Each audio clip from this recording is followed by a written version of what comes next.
വിഷു ഉത്സവം സമാപിച്ചു. കഴിഞ്ഞ 11-ന് കൊടിയേറിയ പന്തോക്കുലോത്ത് പരദേവത ഭഗവതി ക്ഷേത്രത്തിലെ വിഷു ഉത്സവം തിങ്കളാഴ്ച രാവിലെ നടന്ന ചക്കപ്പാട്ടോടെ സമാപിച്ചു.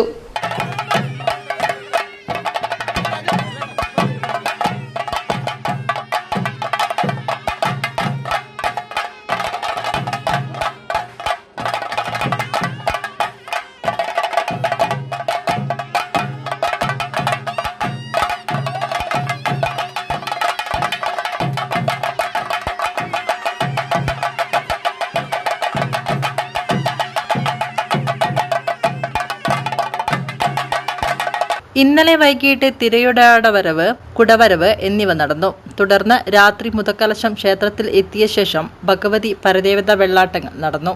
തുടർന്ന് മൂലക്കടവ്, പന്തക്കൽ പൊതുജന വായനശാല എന്നിവിടങ്ങളിൽ നിന്ന് ക്ഷേത്രത്തിലേക്ക് താലപ്പൊലി വരവുണ്ടായി. ഇന്ന് രാവിലെ ഭഗവതി തിറ നടന്നു. ഭഗവതിയുടെ തിരുമുടിവയ്പ് ദർശിക്കുവാൻ വൻ ഭക്തജനങ്ങൾ എത്തിച്ചേർന്നു. ഉച്ചയ്ക്ക് 1:30-ന് പരദേവത തിറ കെട്ടിയാടി.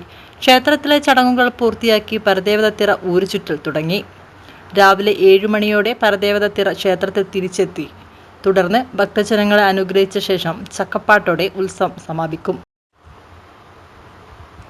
ഇന്ത്യയിൽ പല സംസ്ഥാനങ്ങളിലും BJPയുമായി നേരിട്ട് ഏറ്റുമുട്ടുന്നത് കോൺഗ്രസ് അല്ല, അതത് സംസ്ഥാനങ്ങളിലെ പ്രാദേശിക പാർട്ടികളാണ്.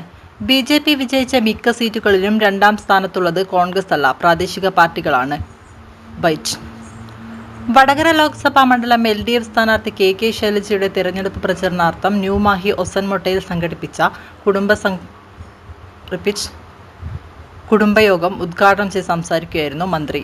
കുടുംബസംഗമത്തിൽ നേതാക്കളായ K Jayaprakashan, MK Sethu, Kathandi Razak, KA Ratnakumar, ജസ്ലീം Meethal എന്നിവർ സംബന്ധിച്ചു.